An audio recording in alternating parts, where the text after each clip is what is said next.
प्यारे बच्चों, तो आपने गॉस की प्रमेय का चैप्टर थोड़ा सा पढ़ लिया है, जिसमें गॉस की प्रमेय का एक अनुप्रयोग भी पढ़ा हुआ है। तो गॉस की प्रमेय को पढ़ने के बाद अब हम पढ़ते हैं गॉस की प्रमेय के अनुप्रयोग। लेकिन अनुप्रयोग पढ़ने के पहले कुछ टॉपिक हैं जो कि सबसे पहले हम पढ़ेंगे। आवेश का रेखीय घनत्व, लाइनर डेंसिटी ऑफ चार्ज। तो आवेश का रेखीय घनत्व क्या होता है? किसी चालक की प्रति एकांक लंबाई पर उपस्थित आवेश को आवेश का रेखीय घनत्व कहते हैं। किसी चालक की प्रति एकांक लंबाई पर उपस्थित आवेश की मात्रा को आवेश का रेखीय घनत्व कहा जाता है। इसे लैम्डा से प्रदर्शित करते हैं, तो इसका सूत्र बन जाएगा लैम्डा बराबर क्यू अपॉन एल। जैसा कि हमने बोला कि प्रति एकांक लंबाई पर, तो लंबाई बटे में होगी और आवेश क्यू ऊपर होगा, तो लैम्डा का सूत्र बन जाता है क्यू अपॉन एल। अब इसका मात्रक क्या बनेगा? तो इसका मात्रक बनेगा क्यू का मात्रक बटे लंबाई का मात्रक। तो क्यू का मात्रक कूलाम और लंबाई का मात्रक होता है मीटर।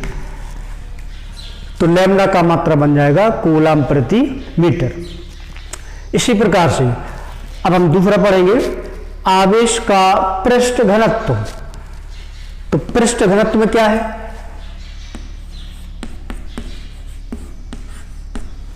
किसी चालक के एकांक पृष्ठ क्षेत्रफल में उपस्थित आवेश की मात्रा को आवेश का पृष्ठ घनत्व कहते हैं। किसी चालक के एकांक पृष्ठ क्षेत्रफल पर उपस्थित आवेश की मात्रा को आवेश का पृष्ठ घनत्व कहते हैं। इसे सिग्मा से लिखा जाता है। तो सिग्मा बराबर इसका सूत्र हो जाएगा क्यू अपॉन ए। अब यदि हमारा चालक कोई गोलाकार हो जिसकी त्रिज्या स्मॉल आर हो, यदि चालक गोली हो जिसकी त्रिज्या स्मॉल आर हो, तो फिर गोले का क्षेत्रफल का सूत्र खुल जाएगा 4 पाई आर स्क्वायर। इस प्रकार से आवेश का पृष्ठ घनत्व सिग्मा बराबर बन जाएगा Q upon 4 pi R square. अब इसका मात्रक क्या बनेगा? तो इसका मात्रक बनाने के लिए आवेश का मात्रक बटे क्षेत्रफल का मात्रक, यानी कूलाम प्रति मीटर स्क्वायर।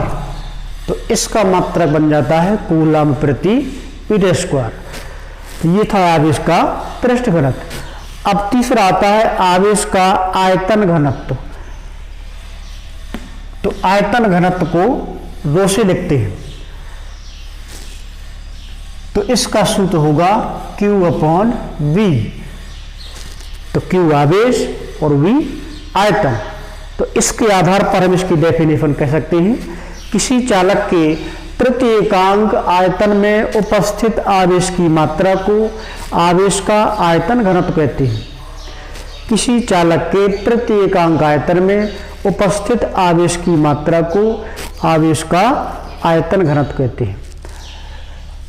यदि चालक गोलीय हो जिसकी त्रिज्या स्मॉल आर हो, तब हम गोले के आयतन का सूत्र खोल सकते हैं 4/3 पाई आर क्यू। इस प्रकार से ये सूत्र बन जाता है आवेश के आयतन घनत्व का। इसका मात्रक बनाए तो इसका मात्रक होगा कूलाम, आयतन का मात्रक मीटर क्यूब, तो इसका मात्रक बन जाता है कूलाम प्रति मीटर क्यूब। अब हम गॉस की प्रमेय का दूसरा अनुप्रयोग पढ़ेंगे। अनंत लंबाई के आवेशित तार के निकट विद्युत क्षेत्र की तीव्रता।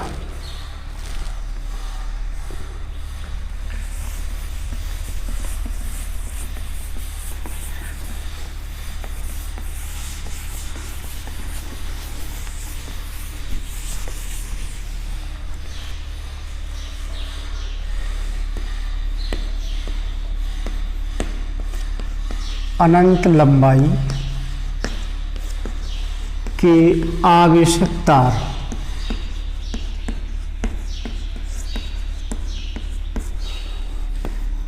के निकट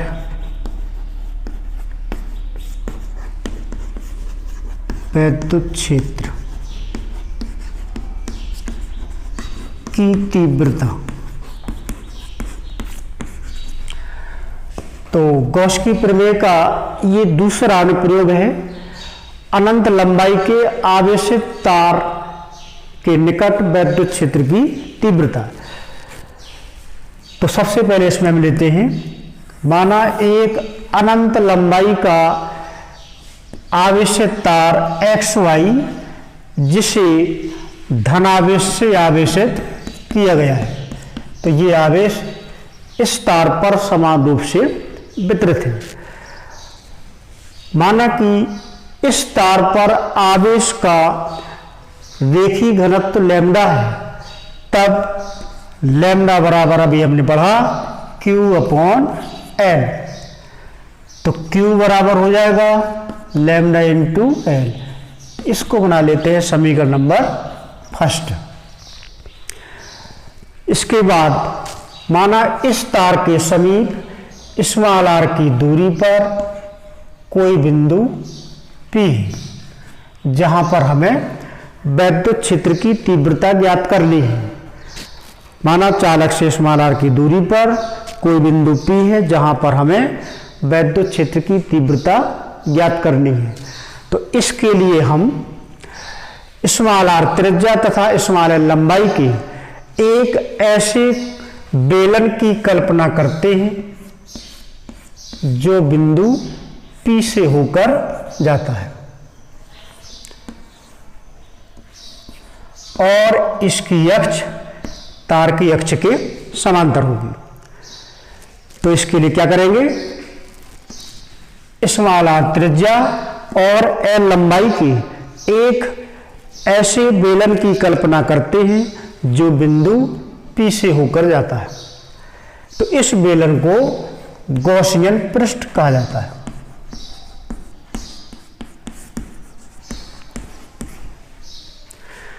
यदि बिंदु P के चारों ओर लिया गया अल्पांश क्षेत्रफल dA हो, तब इसकी दिशा पृष्ठ पर डाले गए लंब की दिशा में बाहर की ओर होगी, क्योंकि क्षेत्रफल एक सदिश राशि है जिसकी दिशा पृष्ठ पर डाले गए लंब की दिशा में बाहर की ओर होती है।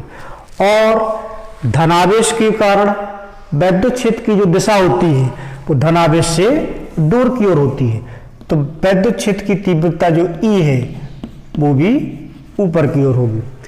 इस प्रकार से देखते हैं कि वेक्टर DA व वेक्टर E दोनों एक ही दिशा में, अर्थात इनके बीच बना कोण 0 होगा।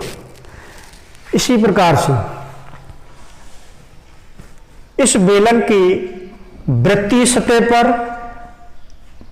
एक बिंदु हमने Q लिया जिसका अल्पांश क्षेत्रफल dA। तो अब इस क्षेत्रफल की दिशा वृत्तीय सतह पर बाहर की ओर डाले गए लंब की दिशा में इस प्रकार से हो जाएगी dA। लेकिन वैद्युत क्षेत्र की तीव्रता धनावेश, इस तार पर धनावेश है तो इसकी दिशा बाहर की ओर होगी। इस प्रकार से देखते हैं कि वृत्तीय सतह के बिंदु Q पर वैद्युत क्षेत्र की तीव्रता E और क्षेत्रफल A अर्थात वेक्टर E व वेक्टर dA परस्पर लंबवत होंगे। तो अब हम संपूर्ण गॉसियन पृष्ठ से गुजरने वाला वैद्युत फ्लक्स ज्ञात करेंगे। तो संपूर्ण गॉसियन पृष्ठ से गुजरने वाला वैद्युत फ्लक्स फाई E बराबर, तो ये कुल वैद्युत फ्लक्स कितना होगा, एक तो ये वक्री सतह से गुजर रहा है और दूसरा वृत्तीय सतह से। तो लिखेंगे कि वक्री सतह से निर्गत, वक्री पृष्ठ से बद्ध वैद्युत फ्लक्स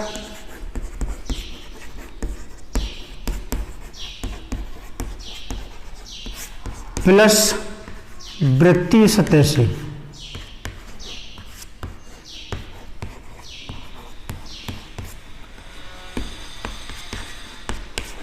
से बद्ध वैद्युत फ्लक्स।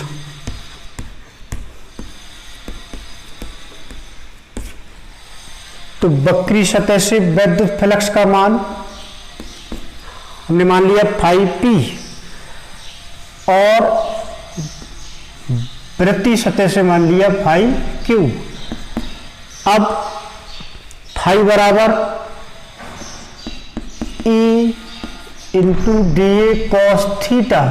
अब यहां पर थीटा कितना होगा, तो वक्री सतह के बिंदु P पर देखते हैं कि वेक्टर DA और वेक्टर E दोनों एक ही दिशा में है, अतः इनके बीच बना कोण 0, तो cos 0 लिया जाएगा। तो ये EDA cos 0 ये केवल बिंदु P पर है, लेकिन इसी प्रकार के कई बिंदु पूरी सतह पर होंगे वक्री सतह पर। तो हम संपूर्ण वक्री सतह का जब फ्लक्स निकालते हैं तो इसका समाकलन कर देते हैं। तो EDA cos 0 प्लस इसी प्रकार से इसका भी EDA cos, अब यहां पर EDA परस्पर कैसे लंबवत है, तो इसका कोण 90 होगा।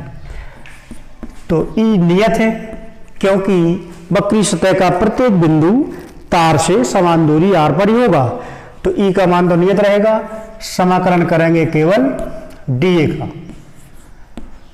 cos 0 का मान 1 और cos 90 का मान तो 0 हो जाएगा। इस प्रकार से φE बराबर E इंटू DA। अब DA का समाकलन जब किया जाएगा तो पूरा क्षेत्रफल A बनेगा, किसका, वक्री सतह का। तो वक्री सतह का क्षेत्रफल 2 पाई RL। तो φE बराबर E गुणा 2 पाई RL, समीकरण नंबर, इसको हमने दूसरा बना लिया।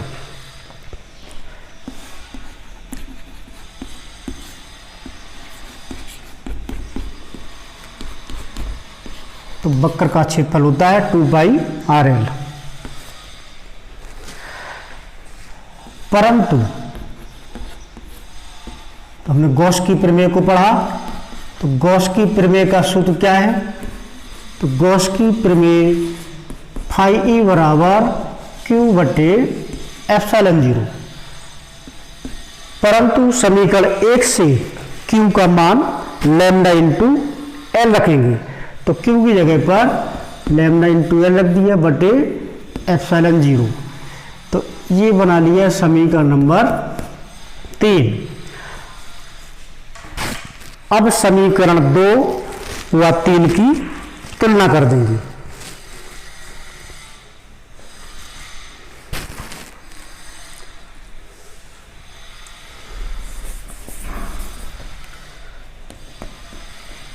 तो समीकरण 2 व 3 से तो E गुणा 2 पाई RL बराबर लैम्डा L बटे एप्सिलॉन 0। तो दोनों को बराबर करने के बाद L से L कैंसिल हो गया, तो हमें ज्ञात करना है। तो E बराबर लैम्डा बटे 2 पाई एप्सिलॉन 0 इंटू R। तो इस प्रकार से ये फॉर्मूला बन जाता है अनंत लंबाई के आवेशित तार के निकट विद्युत क्षेत्र की तीव्रता। अगर हम ऊपर नीचे 2 का गुणा करा दें तो E बराबर 1/4 पाई एप्सिलॉन 0 और यहाँ हो जाएगा 2 लैम्डा बटे R। इस प्रकार से देखते हैं कि E का मान R के व्युत्क्रमानुपाती है। E समानुपाती 1/R। तो स्पष्ट है कि आवेशित तार के कारण तीव्रता दूरी के व्युत्क्रमानुपाती होती है, जिसका मतलब है कि अगर दूरी बढ़ेगी, यानी बिंदु P की दूरी तार से जितनी अधिक होगी वहां पर विद्युत क्षेत्र की तीव्रता उतनी ही कम होगी। जबकि बिंदु आवेश के कारण तीव्रता का सूत्र की निर्भरता ये पड़ी होगी, ये समानुपाती 1/r²। तो ये बिंदु आवेश के कारण है और ये आवेशित तार के निकट है।